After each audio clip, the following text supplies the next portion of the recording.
Hi friends, welcome to our channel. Let's know it. இன்னைக்கு பாத்தீங்கன்னா ஒரு இன்ட்ரெஸ்டிங்கான பன்னீர் ரெசிபியோட தான் வந்திருக்கேன். பன்னீர் மட்டர் மசாலா, அதாவது பன்னீர் அப்புறமா பட்டாணி யூஸ் பண்ணி பண்ணக்கூடிய ஒரு கிரேவி தான் வந்து பார்க்க போறோம். இது பாத்தீங்கன்னா சப்பாத்தி அப்புறமா breakfast items like idiyappam appam இந்த மாதிரி விஷயங்கள் கூட ஒரு வெல் காம்பினேஷனா இருக்கும். இன்னைக்கு அதுதான் எப்படி பண்றதுங்கிறத உங்களுக்கு காமிக்க போறேன். ஸோ ஃபர்ஸ்ட் இதுக்கு தேவையான இன்க்ரீடியன்ஸ் என்னெல்லாம்னு பார்த்துடலாம்.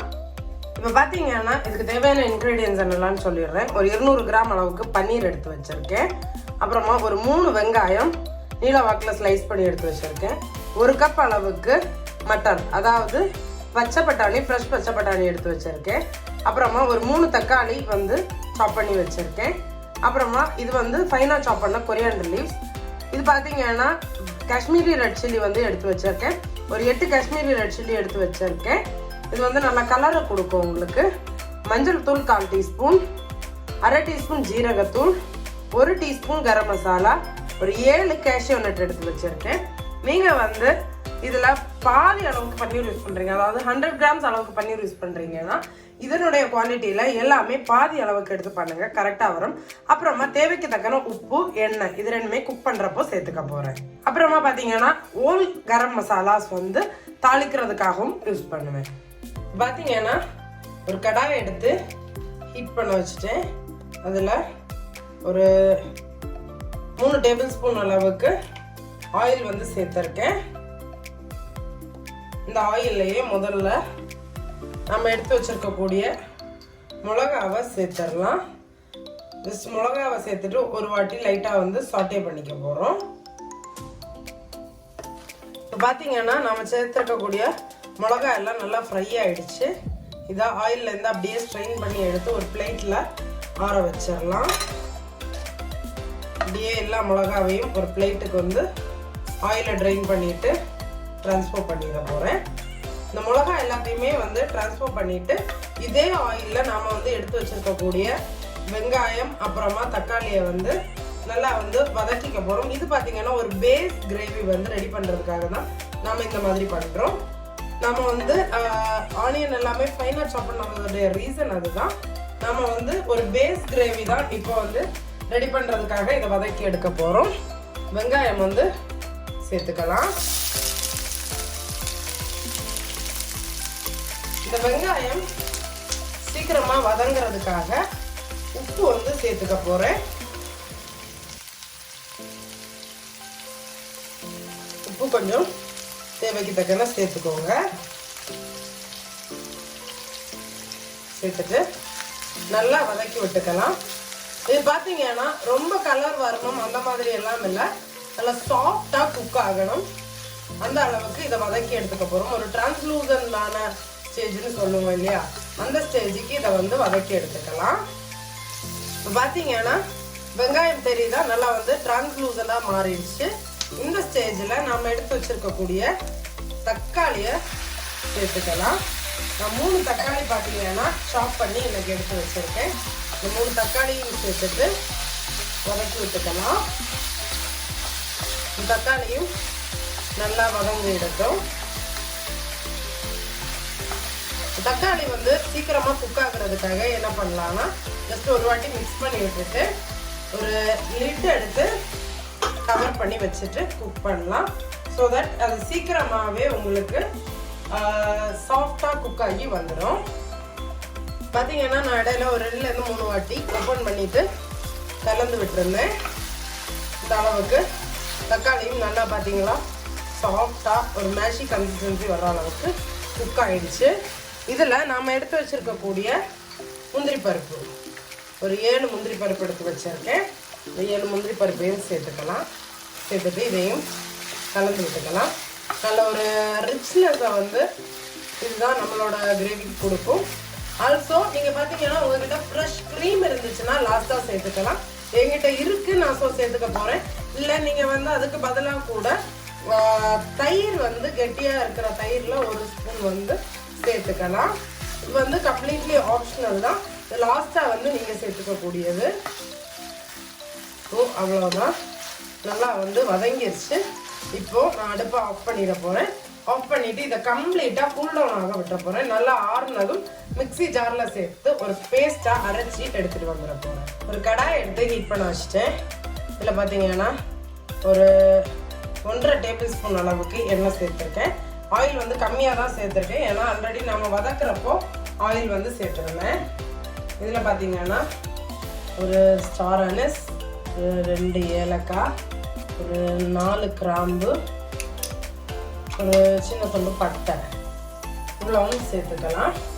சேர்த்துட்டு ஃப்ளேமை லோவில் வச்சுட்டு இதுலையே நம்ம எடுத்து வச்சுருக்கக்கூடிய மசாலா ஐட்டம்ஸ், அதாவது மஞ்சள் தூள், அப்புறம் ஜீரகத்தூள், அப்புறமா கரம் மசாலா இவ்வளோத்தையும் சேர்த்துட்டு ஒரு வாட்டி ஜஸ்ட் வந்து மிக்ஸ் பண்ணி விட்டுக்கலாம். ஸோ தட் அந்த ஸ்பைசஸ் எல்லாமே ஆயிலில் குக் ஆகும். லோ ஃப்ளேமில் வச்சுட்டு பண்ணுங்க. ஹை ஃப்ளேமில் வச்சுட்டு மசாலா பவுடர் சேர்க்குறப்போ தீஞ்சி போடுறதுக்கு வாய்ப்பு அதிகம். மிக்ஸ் பண்ணிவிட்டு நான் பார்த்தீங்கன்னா நல்லா ஸ்மூத்தாக தக்காளி, வெங்காயத்தை, அப்புறமா அந்த காஷ்மீரி பச்சை மிளகா, கேஷ்யூநட் இவ்வளவும் சேர்த்ததை அரைச்சி எடுத்துகிட்டு வந்திருக்கேன். அந்த பேஸ்ட்டை வந்து சேர்த்துக்கலாம். இந்த என்டையர் பேஸ்ட்டை வந்து சேர்த்துட்டு இந்த ஆயிலில் கலந்து விட்டுக்கலாம். இந்த ஆயில் கூட இது மிக்ஸ் ஆகி வரட்டும். பார்த்தீங்கன்னா இப்போவே நல்ல ஒரு ஃப்ளேவர்ஃபுல்லாக இருக்குது. இது பார்த்தீங்கன்னா இன்னும் இந்த ஆயிலில் வந்து குக் ஆகணும். ஒரு 7லேருந்து 8 நிமிஷம் நல்லா வந்து குக் பண்ணிக்கலாம். ஒரு 2 நிமிஷம் ஜஸ்ட் இந்த மாதிரி வதக்கிட்டு அப்புறமா கொஞ்சம் தண்ணி சேர்த்துட்டு நல்லா வந்து கிரேவியை சிம்மர் ஆக விட்டுடலாம். இப்போ பார்த்தீங்கன்னா ஒரு 2 நிமிஷம் அளவுக்கு நல்லா வந்து இந்த மசாலா குக் ஆகிடுச்சு. நான் ஆல்ரெடி அரைச்சி எடுத்துகிட்டு வந்தோம் இல்லையா மிக்ஸி ஜார், அந்த மிக்ஸி ஜார்லேயே கொஞ்சம் தண்ணி சேர்த்துருக்கேன். இதுக்கப்புறமா உங்களுக்கு கிரேவிக்கு தண்ணி எவ்வளவு தேவையோ அந்த அளவுக்கு நீங்கள் வந்து தண்ணி வந்து அட்ஜஸ்ட் பண்ணிக்கோங்க. ஜஸ்ட் வந்து கலந்து விட்டுக்கலாம். நம்ம வந்து ஒரு 7லேருந்து 8 நிமிஷம் நல்லா கொதிக்க வைக்கிறப்போ கிரேவி இன்னும் திக்கன் ஆகி வரும். சரிங்களா? ஆல்ரெடி நல்லா திக்காகவே இருக்குது. ஸோ நான் இன்னும் கொஞ்சம் கூட தண்ணி சேர்த்து சிம்மராக விட்டுற போகிறேன். ஒரு மீடியம் ஃப்ளேமில் வச்சுட்டு நல்லா கொதிக்க விட்டுருங்க. இந்த கிரேவி நல்லா கொதிச்சு இந்த ஆயில் எல்லாமே லூசன் அவுட் ஆகும். அந்த அளவுக்கு நல்லா கொதிக்கணும். ஒரு 7லேருந்து 8 நிமிஷம் கொதிச்சாச்சுன்னா கரெக்டாக இருக்கும். இப்போ இந்த ஸ்டேஜில் என்ன பண்ணலாம்னா ஒரு லிட் எடுத்து கவர் பண்ணிட்டு அப்படியே ஒரு 10 நிமிஷம் அளவுக்கு நல்லா சிம்மர் ஆகும். நல்லா கொதிக்கணும். ஒரு 10 நிமிஷம் அப்படியே ஓப்பன் பண்ணாமல் நல்லா கொதிக்கிறதுக்கு விட்டுருங்க. இப்போ பார்த்தீங்கன்னா கிட்டத்தட்ட ஒரு 8 நிமிஷம் போல் நல்லா அந்த கிரேவி வந்து கொதிச்சிருக்கு.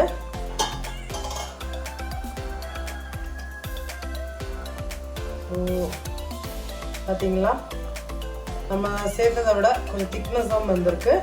இந்த ஸ்டேஜில் என்னென்னா நான் எடுத்து வச்சுருக்கக்கூடிய மட்டர், அதாவது பட்டாணியை வந்து உள்ளே சேர்த்துக்க போகிறேன். பட்டாணி வந்து ஓரளவுக்கு குக் ஆகிடணும். இதுக்காக நான் எடுத்து வச்சுருக்கக்கூடிய பட்டாணியை உள்ளே சேர்த்துக்கிட்டாச்சு. பட்டாணியை சேர்த்துட்டு ஒரு வாட்டி கலந்து விட்டுக்கோங்க. ஒரு 4லேருந்து 5 நிமிஷம் அளவுக்கு டைம் எடுக்கும். நீங்கள் இதுக்கு ஃப்ரெஷ் பச்சை பட்டாணி தான் யூஸ் பண்ணணும். அப்போ தான் அது வந்து நல்லா டேஸ்ட் வந்து சூப்பராக வரும். ஒரு 4லேருந்து 5 நிமிஷம் இன்னும் வந்து லிட் வச்சு கவர் பண்ணிவிட்டு நல்லா வந்து கொதிக்க விட்டுறலாம். ஸோ தட் அந்த பட்டாணி வந்து ஒரு 50% அளவுக்கு குக் ஆயிரும். அதுக்கப்புறமா நாம் வந்து அதில் பன்னீரும் சேர்க்குறப்போ கரெக்டாகவே கன்சிஸ்டன்சி வரும். ஸோ லிட் வச்சு அகைன் கவர் பண்ணிவிட்டு குக் பண்ண விட்டுறலாம். இப்போ பார்த்தீங்கன்னா நம்மளோட பட்டாணி சேர்த்துட்டு ஒரு 8 நிமிஷம் போல் நல்லா குக் ஆகிருக்கு. 5லேருந்து 6 நிமிஷம் ஆயிடுச்சு. இதில் நம்ம எடுத்து வச்சுருக்கக்கூடிய பன்னீர் பீசஸை உள்ளே வந்து சேர்த்துக்கலாம்.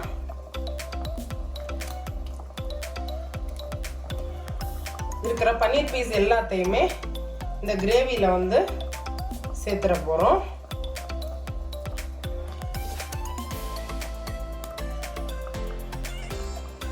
நான் பார்த்தீங்கன்னா இன்னைக்கு 200 கிராம் அளவுக்கு பன்னீர் எடுத்திருக்கேன். ஹோம்மேட் பன்னீர் தான். இந்த பன்னீர் எப்படி பண்ணுறதுங்கிறதோட வீடியோ ஆல்ரெடி நம்ம சேனல்ல இருக்கு, டிஸ்கிரிப்ஷன்ல லிங்க் கொடுக்குறேன், நீங்க அதையும் செக் பண்ணி பார்த்துக்கோங்க. பார்த்துட்டு எப்படி வீட்டிலே பன்னீர் பண்றதுங்கிறத தெரிஞ்சுக்கோங்க. அது மட்டும் இல்லை, நிறைய பன்னீர் ரெசிபிஸ் ஆல்ரெடி நம்ம சேனல்ல போஸ்ட் பண்ணியிருக்கோம். அதாவது பன்னீர் 65 இந்த மாதிரியான ரெசிபிஸ், அப்புறமா பன்னீர் சீஸ் பால்ஸ், இதெல்லாமே நம்மளோட சேனல்ல ஆல்ரெடி இருக்கு. பன்னீர் பட்டர் மசாலா இருக்கு. இதெல்லாமே வந்து நீங்க வந்து செக் பண்ணி பார்த்துக்கோங்க. ஒரு வாட்டி கலந்து விட்டுட்டு இனி அகெயின் லிட் வச்சு கவர் பண்ணிட்டு ஒரு 5லேருந்து 6 நிமிஷம் குக் பண்ணா போதும். மேக்ஸிமம் ஆஃப் டைம் 5 நிமிஷமே போதும்னு சொல்லுவேன். ஏன்னா பன்னீர் வந்து ஓவர் குக் பண்ணா ஒரு மாதிரி ரப்பரியா சூவியா மாறிடும். அதனால ஒரு 5 நிமிஷம் குக் பண்ணீங்கன்னா அதோட ஃப்ளேவர்ல இன்ஃபியூஸ் ஆகணும். அதுக்காக தான். இப்போ ஒரு 5 நிமிஷம் போல ஆயிருக்கு. நல்ல கிரேவி பார்த்தீங்கன்னா நல்லா திக்கனப் ஆகிருக்கிறது பார்க்குறப்பவே தெரியுது. இந்த கன்சிஸ்டன்சி பாருங்க, நல்லா திக்கன் ஆயிருக்கு. ஆல்சோ நம்ம சேர்த்த பன்னீர் பீசஸ் எதுவுமே உடையலை. ஏன்னா நம்ம பன்னீர் பீசஸ் சேர்த்துட்டு ஓவர் மிக்ஸ் எதுவும் பண்ணலை. அந்த பன்னீர் பீசஸ் எல்லாமே உள்ள நல்லா இமர்ஸ் ஆகி குக் ஆகிருக்கு.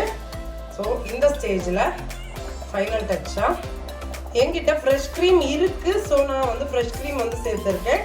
உங்ககிட்ட இருந்தால் சேர்த்துக்கோங்க, இல்லைன்னா இது வந்து ஆப்ஷனல் தான். நான் வந்து ஒரு 2 டேபிள் ஸ்பூன் அளவுக்கு ஃப்ரெஷ் க்ரீம் வந்து சேர்த்துருக்கேன். நான் எனக்கு பார்த்தீங்கன்னா ஸ்டோர் பாட் மில்கி மிஸ்டுடைய ஃப்ரெஷ் க்ரீம் தான் வந்து சேர்த்துருக்கேன். ஜஸ்ட் சேர்த்துட்டு ஒரு வாட்டி கலந்து விட்டுக்கோங்க. அண்ட் அவ்வளோதான். இதில் ஒரு க்ரீமி டெக்ஸ்டரில் அந்த கிரேவியே வந்து சேஞ்ச் பண்ணிடும். அண்ட் இதில் லாஸ்ட் அண்ட் ஃபைனலாக சாப் பண்ண கொரியாண்டர் லீவ்ஸ் வந்து சேர்த்துக்க போகிறேன். இது வந்து நல்ல ஒரு ஃப்ளேவரை கொடுக்கும்.